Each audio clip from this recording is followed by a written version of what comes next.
Hello everyone, আসসালামু আলাইকুম। কেমন আছেন সবাই? আশা করছি অনেক বেশি ভালো আছেন। আমি আলহামদুলিল্লাহ আপনাদের দোয়ায় ভালো আছি। এখন থেকে চেষ্টা করব প্রতিদিন না পারলেও 2 দিন পর 1 দিন পর একটা লং ভিডিও দেওয়ার জন্য।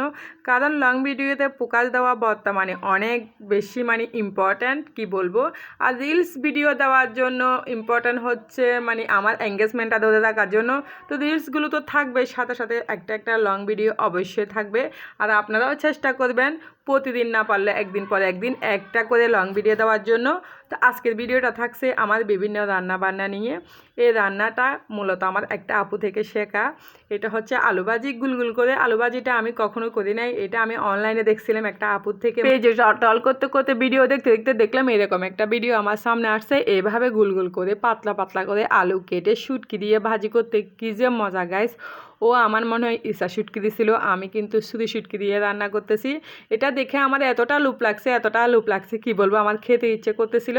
তা আমার ঘরে এই সাইজের আলু আছে, ছোটো ছোটো সাইজের। তা আমি এর মুখরোচক রান্নাটা করে পেলাম। বিশ্বাস করেন, এই আলু নিয়ে যদি জরা মেখে ভাতে মেখে মেখে খাওয়া যায় কি যে মজা গাইস, কি বলবো।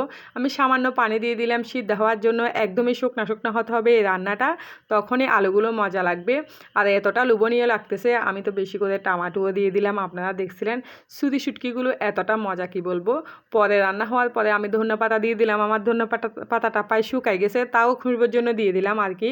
এতটা মজা লাগতেছে, আর আপনারা দেখে বুঝতে পারতেছেন এই আলু ভাজিটা কতটা মজা লাগতেছে। বিশ্বাস করেন, প্রথম একটা জিনিস খেলে কিন্তু অনেক অনেক ভালো লাগে। আমার কিন্তু অনেক ভালো লাগছিল আলহামদুলিল্লাহ। যাই হোক, তারপর আসেন আজকে কিন্তু ভেন্ডি ভাজি করবে। এটা হচ্ছে পরের দিনের ভিডিও। যেহেতু আমার তেমন লং ভিডিও করা হয় না, সেজন্য আমি রিলসগুলো দিয়ে একটা বড় ভিডিও বানানোর চেষ্টা করলাম। তা আজকে হচ্ছে ভেন্ডি ভাজি করবে, এটা পরের দিনের একদম তরতাজা ভেন্ডি। আর এই ভেন্ডিগুলো একদমই ছোটো কাটা নাই, আমি তো ছোটো ছোটো করে ভেন্ডি কাটি। ভেন্ডিগুলো কিন্তু আমার আম্মু কাটছিল, সে কারণে এত বড় বড় হয়েছে। তো অবশ্যই খাওয়া কিন্তু ভালো হয়েছে, তেমন খারাপ হয় নাই। তো আজকের ভেন্ডিটা হচ্ছে আমি শুধু হলুদ মরিচ আর লবণ দিয়ে করতেছি, আর তেল পেঁয়াজ দিয়ে করতেছি। তো যাই হোক, এগুলো তো ভেন্ডিটা হয়ে গেল আমার। এখন আমি এখানে ভাজি করবো তিতা করলা। আজকে কিন্তু সব ভিটামিন জাতীয় খাবার রান্না করতেছি। তিতা করলাটা আমার আম্মুর জন্য মূলত, ও কিন্তু ভেন্ডি খায় না। তো আমার আম্মু বলতেছিল আলু দেওয়া যাবে না তিতা করলাতে, এমনিতে ভাজি করতে হবে। এমনি যদি ভাজি করা যায় আমার আম্মু ভালো করে খেতে পারে। পরে কিন্তু আমি বুদ্ধি করে কয়টা ডাল দিয়ে দিলাম, আমার আবার বেশি তিতা খেতে ভালো লাগে না। একটু আলু দিলে মশলার ডাল দিলেই খেতে কিন্তু ভালো লাগে। তো এটা অবশ্যই আমার আম্মু একটু বয়স্ক মানুষ, তো তিতাটাই ভালো পছন্দ করে, সেজন্য। তো আজকের রান্নাটা আপনারা দেখতে পাচ্ছেন, আমি শুধু হলুদ দিয়ে ভাজিটা করতেছি। এখানে মশলা জাতীয় কোনো জিনিস দিচ্ছি না, কারণ প্রচুর গরম পড়তেছে, সেজন্য হলুদ দিয়ে হালকা হালকা হলুদ দিয়ে খাবার খাওয়াটাই ভালো। আর এটা শরীর স্বাস্থ্যের জন্য কিন্তু অনেকটাই ভালো। যাই হোক, তিতা করলাটা অর্ধেকটা হয়ে যাওয়ার পরে আমি ওই চুলায় পার করে দিলাম। এই চুলায় মরিচ কষাই নিয়েছি শুটকি দিয়ে, তারপর মশলার ডাল দিয়ে দিলাম। সবগুলো হচ্ছে ভাজি তরকারি, একটা তো ঝোল তরকারি অবশ্যই থাকতে হবে। আলুগুলো দিয়ে দিলাম আমি মরিচ কষিয়ে। এই পর্যায়ে আলুগুলো আমার হয়ে যাবে। আমি কিন্তু আর তেমন কোনো ভিডিও করি নাই। এখন কয়টা পটলও ছিল, এগুলো একদম নষ্ট হয়ে যাচ্ছে, আম্মু কেটে দিছে, এটাও আমি দিয়ে দিছি। তো এটা হচ্ছে ঝোল তরকারি।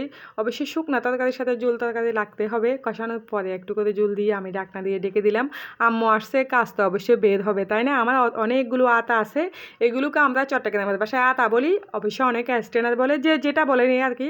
আতাগুলো রাখার জন্য কোনো জায়গাও আমার এখানে নাই, সেই জন্য আমাকে বলছি একটা তোড়া লাগাই দাও, আমি যেন পেরেকের সাথে রাখতে পারি। তা আম্মু লাগাই দিল। আম্মু আসলে কিন্তু আমার কাজ ফুরায় যায়, আর সেটিংটা ঠিক হয়ে যায়। রাখার জন্য করে দেয়, যে কোনো কিছু সেটিং করে, কিন্তু আমার তো তত সময় হয় না, আপনারা জানেন। তো আজকের ভিডিওটা কেমন হয়েছে অবশ্যই কমেন্টস করে জানাবেন।